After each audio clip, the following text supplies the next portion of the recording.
65 లక్షల కోట్ల రూపాయలు మనం కాలుస్తున్నాం. ఎక్కడి నుంచి వచ్చినాయి 65 లక్షల కోట్లు? జీఎస్టీ విపరీతంగా పెంచారు, ట్యాక్సులు విపరీతంగా పెంచారు. ఆ పెంచిన ధనంతో ఎవరో ఒకళ్ళు బాగుపడుతున్నారు, అందరూ బీదవాళ్ల కింద మారుతున్నారు. ఇప్పుడు మేము చేసిన టెక్నాలజీ ప్రకారంగా అందరూ ధనికులు అవుతారు, అందరూ కోటీశ్వరులు అవుతారు. మాకు సపోర్ట్ చేయండి. మీరు ఈ సిస్టమ్ ప్రకారంగా హరిత విద్యుత్తుని తీసుకొస్తే కార్బన్ క్రెడిట్స్ వస్తాయి భారతదేశానికి. 1 టన్ను బొగ్గు కాల్చినందుకు 2.68 టన్ కార్బన్ ఉత్పత్తి అవుతుంది. 1 టన్నుకి $120 వరల్డ్ బ్యాంకు తదితర బ్యాంక్స్ మనకిస్తాయి, మనం ఇవ్వాల్సిన అవసరం లేదు. ఇలా తీసుకుంటే 1 మెగావాట్కి మనం తయారు చేసిన విద్యుత్ ప్రకారంగా తీసుకుంటే ఫ్రీగా ఇచ్చి బదులు కూడా రూపాయి ఇవ్వచ్చు మనం. అలాంటి టెక్నాలజీని మేము తయారు చేసాం. ఇలాంటి టెక్నాలజీని కనుక ప్రోత్సహిస్తే బరువు, వేగము, వ్యాసము ముడిసరుకు కింద తీసుకున్నప్పుడు ఆ చలన శక్తి అనే ఒక సిస్టమ్ ప్రకారంగా ఇనర్షియా క్రియేట్ అవుతుంది. ఇనర్షియా క్రియేట్ అయినప్పుడు ఈఎంఎఫ్ ఉంటుంది, ఎలక్ట్రోమాగ్నెటిక్ ఫోర్స్ జనరేటర్ మీద లోడ్ పడుతుంది. 2 మెగావాట్ల జనరేటర్కి 1.4 మెగావాట్ లోడ్ వేయచ్చు. అంటే 1.4 మెగావాట్ అవతల లోడ్ ఉంటుందన్నమాట. సో దాని ప్రకారంగా మనం అవతల లోడ్ని బ్యాలెన్స్ చేసుకోవాలంటే ఆ లోడ్కి సంబంధించిన ఇనర్షియా, ఆ లోడ్కి సంబంధించిన విపరీతమైన బ్యాక్ టార్క్ అంటామన్నమాట. ఆ టార్క్ని మనం అరికట్టుకుంటే విద్యుత్తు ఫ్రీగా ఉత్పత్తి అవుతుంది. ఇది మేము కనుక్కున్నాం. ప్రపంచంలో ఏ ఇంజనీరింగ్ బుక్స్లో లేవు, ప్రపంచంలో ఎక్కడా లేవు. మాకు ఫస్ట్ టైం పేటెంట్ వచ్చింది, ప్రపంచంలో ఫస్ట్ టైం పేటెంట్ వచ్చింది, కాపీరైట్ వచ్చింది. దీని ప్రకారంగా మేము దీన్ని తీసుకుని మా డబ్బులు తెచ్చి మేము సర్వీస్ చేయాలనుకుంటున్నాం. మా ప్రజల డబ్బులు, గ్రిడ్ కనెక్టివిటీ ఉంది, మాకు నేషనల్ ఇంటర్నేషనల్కి సంబంధించిన పేటెంట్స్ ఉన్నాయి. 10 కంట్రీస్తో మాకు ఇప్పుడు ఎంఓయూస్ ఉన్నాయి, అన్ని పిఎస్యూస్తో మాకు ఎంఓయూస్ ఉన్నాయి. ఇట్లా తీసుకుంటే భారతదేశంలో 90 లక్షల కోట్ల ఇన్వెస్ట్మెంట్ జరగబోతోంది. 90 లక్షల కోట్లకి మా ప్రాజెక్టు, మా పార్టీ నిలబడబోతోంది. ఈరోజు మేము ఒక అడుగేసాం, రేపు ఆ అడుగు 10 అడుగులు అయితే, ఆ అడుగులు రేపు పొద్దున్న 100 అడుగులు అయితే, 1,00,000 అడుగులు అవుతాయి. సో మేము వేసింది ఫస్ట్. నేను ఆంధ్రప్రదేశ్లో ఉన్నాను కాబట్టి, నేను తెలుగువాడిని కాబట్టి, నేను తెలుగుతనంలో ఉన్నాను కాబట్టి నాకు తెలుగు ఇంపార్టెంట్. నా తెలుగు తల్లికి నమస్కారాలు, మీ అందరికీ నమస్కారాలు. సో దీని ప్రకారంగా నేను ఇక్కడికి వచ్చి స్టార్ట్ చేసుకోవాలనుకుంటున్నాను, అంతే తప్ప నాకు వేరే కంట్రీస్లో రాలేదని కాదు, లేకపోతే ఇంకో సిస్టంలో కాదు. నాకు ఓమాన్లో వచ్చింది. ఓమాన్ రాజుకి ఏదైతే క్లోజ్ అసోసియేట్ ఉన్నాడో నా ఫ్రెండ్ అవుతాడు.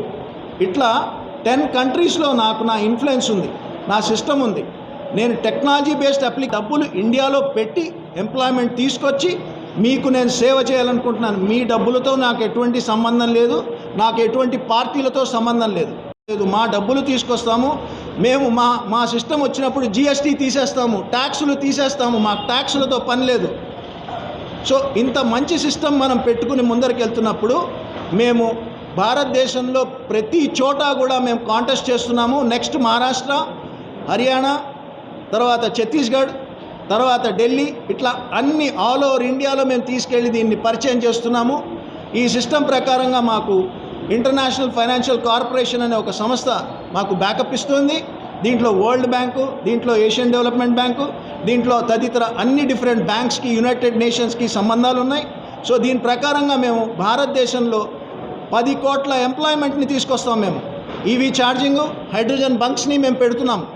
ఈవీ ఛార్జింగు, హైడ్రోజన్ బంక్స్ 10 లక్షల బంక్స్ కావాలి మనకి ఇండియాలో. ఈరోజు ఈవీ ఛార్జింగు గవర్నమెంట్లో ఒకవేళ 10 రూపాయలు అయితే మేము 3 రూపాయలకే ఇస్తాం ఛార్జింగ్. ఒకవేళ గవర్నమెంట్లో 2,500 రూపాయలు ఉంది ఈరోజు ఒక కేజీ హైడ్రోజన్. ఎంత? 2,500 రూపాయలు. మేము 50 రూపాయలు